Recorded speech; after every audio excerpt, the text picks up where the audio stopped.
क्या आने वाले दिनों में आपके घर का गैस सिलेंडर सस्ता हो सकता है? क्या भारत ने मिडिल ईस्ट पर अपनी निर्भरता कम करने के लिए एक ऐसा मास्टर स्ट्रोक चल दिया है जिससे गैस संकट का खतरा भी अब टल जाएगा? कीमतों में भी राहत मिल सकती है क्योंकि भारत ने अमेरिका से रिकॉर्ड मात्रा में एलपीजी यानी कि रसोई गैस खरीदना शुरू कर दिया है। लेकिन सवाल तो ये है कि क्या अमेरिका से आने वाली गैस सच में सस्ती पड़ेगी या फिर सिर्फ सप्लाई सुरक्षित करने के लिए भारत ज़्यादा कीमत चुका रहा है? सवाल ये भी है कि क्या अमेरिका पर यकीन करना सही है भारत के लिए? आइए समझते हैं पूरी कहानी टू द पॉइंट में। नमस्कार, आपके साथ मैं पल्लवी रविंद्र सिंह। भारत दुनिया का दूसरा सबसे बड़ा एलपीजी उपभोक्ता देश है और हमारे वहाँ हर साल लगभग 3.3 करोड़ टन एलपीजी की खपत होती है और इसकी तकरीबन 60 से 65% ज़रूरत आयात के जरिए पूरी होती है। अब तक भारत अपनी लगभग 90% आयातित गैस के लिए मिडिल ईस्ट के जो देश हैं उन पर, जैसे कि सऊदी अरब, यूएई, कतर और ओमान पर निर्भर था। लेकिन इस साल पश्चिम एशिया में बढ़ते तनाव और स्ट्रेट ऑफ हॉर्मुज में पैदा हुए संकट ने भारत की चिंता को बढ़ा दिया। अप्रैल में भारत का एलपीजी आयात घटकर केवल 6.96 लाख टन तक पहुंच गया था, जिससे सप्लाई पर दबाव बढ़ने लगा था। फिर भारत ने क्या किया? आपके मन में ये सवाल आया होगा। तो मैं आपको बता दूं कि भारत सरकार और तेल कंपनियों आईओसी, बीपीसीएल और एचपीसीएल ने पहले से ही अमेरिका के साथ 22 लाख टन एलपीजी आयात का समझौता कर लिया था। लेकिन जैसे ही मिडिल ईस्ट में हालात बिगड़े, भारत ने स्पॉट मार्केट से भी बताया जा रहा है भारी मात्रा में अमेरिकी एलपीजी खरीदना शुरू कर दिया था। एक रिपोर्ट के अनुसार जून 2026 में भारत अमेरिका से 11 से 12 लाख टन एलपीजी आयात करने की तैयारी में है, जो अब तक का सबसे बड़ा रिकॉर्ड माना जा रहा है। यानी जून महीने में भारत की कुल एलपीजी जरूरत का लगभग 2/3 हिस्सा अकेले अमेरिका से आ रहा है। यूएई से आयात क्यों घट गया है, अब आप उसे समझिए। दरअसल जो यूएई कभी भारत का सबसे बड़ा सप्लायर था, उसने मई में केवल 1.34 लाख टन एलपीजी भेजी थी हमारे वहाँ पे। अब हालांकि जून में इसमें थोड़ी रिकवरी हुई थी और 3 से 4 लाख टन तक पहुँचने की उम्मीद जताई गई थी विशेषज्ञों के जरिए। यानी भारत अब एक ही इलाके से निर्भर नहीं रहेगा। कुवैत, ईरान, अल्जीरिया, नाइजीरिया और अमेरिका जैसे विकल्पों पर भी भारत अब विचार करने लगा है।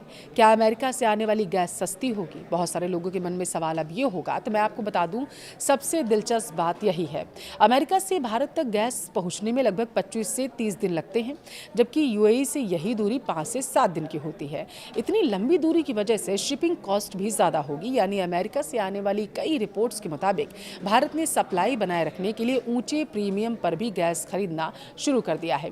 मतलब सरकार की पहली प्राथमिकता कीमत नहीं, बल्कि घर घर गैस की उपलब्धता बनी रहे, क्राइसिस ना हो, ये है। अब आपके मन में सवाल आ रहा होगा कि क्या सिलेंडर सस्ता होगा? तो इसका जवाब थोड़ा जटिल है। अगर मिडिल ईस्ट में तनाव कम होता है, हॉर्मुज जल डमरूमध सामान तरीके से खुलता रहता है और यूएई, सऊदी अरब और कतर से सप्लाई फिर बढ़ती है, तो वैश्विक एलपीजी कीमतों में गिरावट आ जाएगी और इसका फ़ायदा भारत में भी देखने को मिलेगा। लेकिन अगर युद्ध या तनाव बढ़ता है तो कीमतों में फिर से तेज़ी हमें देखने को मिलेगी। इसलिए फ़िलहाल यह कहना तो जल्दबाजी होगी कि घरेलू गैस सिलेंडर तुरंत सस्ता होने वाला है। सरकार ने और क्या कदम उठाया है, आपको वो बताती हूँ। सरकार ने रिफाइनरों को घरेलू एलपीजी उत्पादन बढ़ाने का निर्देश दिया। घरेलू उपभोक्ताओं को प्राथमिकता दी जा रही है और पाइप्ड नेचुरल गैस यानी कि पीएनजी नेटवर्क का भी तेज़ी से विस्तार किया जा रहा है। लोगों से कहा भी जा रहा है कि आप पीएनजी का ज़्यादा इस्तेमाल करिए और गैस सिलेंडर पर अपनी निर्भरता कम करिए। देखिए, इन उपायों के कारण एलपीजी की खपत में 15 से 20% तक की कमी आने की भी बात सामने आई है। इस पूरे घटनाक्रम ने भारत को एक सबक दिया। अगर कोई देश अपनी ऊर्जा ज़रूरतों के लिए सिर्फ एक क्षेत्र पर निर्भर रहेगा तो युद्ध या संकट की स्थिति में पूरी व्यवस्था प्रभावित हो सकती है। और यही सबक भारत को इस बार मिल चुका है और यही वजह है कि भारत अब एक सप्लायर की बजाय मल्टी सप्लायर स्ट्रैटेजी पर काम कर रहा है और अमेरिका से रिकॉर्ड एलपीजी आयात उसी रणनीति का हिस्सा है। एक्सपर्ट्स का कहना है कि भारत पहले से ही अमेरिका से ऊर्जा आयात बढ़ाने की योजना बना रहा था ताकि दोनों देशों के बीच व्यापार संतुलन जो है वो बेहतर बन सके। लेकिन मध्य पूर्व संकट ने इस प्रक्रिया को और तेज कर दिया। भारतीय रिफाइनरियों ने अमेरिका से स्पॉट मार्केट में ऊंची कीमतों पर भी एलपीजी खरीदा है क्योंकि सरकार की प्राथमिकता देश में घरेलू गैस सिलेंडर की सप्लाई को प्रभावित होने से बचाना था। अब देखिए, दिलचस्प बात तो ये है कि भारत ने केवल आयात पर निर्भर रहने के बजाय घरेलू स्तर पर भी कदम उठाना शुरू कर दिया है।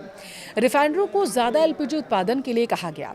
घरेलू उपभोक्ताओं को प्राथमिकता दी गई है कि पाइप्ड गैस कनेक्शन के विस्तार को तेज किया जाए, यानी कि पीएनजी को।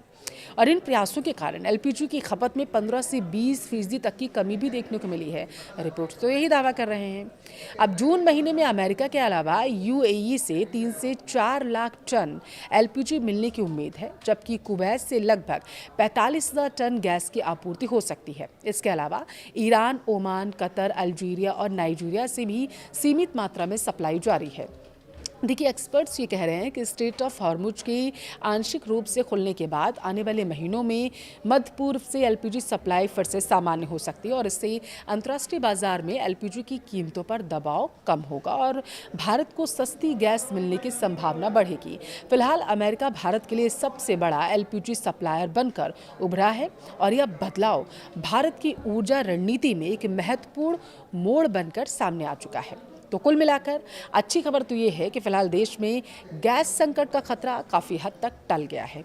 लेकिन क्या इसका फ़ायदा आम आदमी को सस्ते सिलेंडर के रूप में मिलेगा? ये आने वाले कुछ हफ्तों या महीनों में अंतर्राष्ट्रीय हालात और कच्चे तेल और एलपीजी की कीमतों पर निर्भर करेगा। आपके शहर में अभी घरेलू गैस सिलेंडर कितने रुपए में मिल रहा है? कमेंट करके ज़रूर बताएं।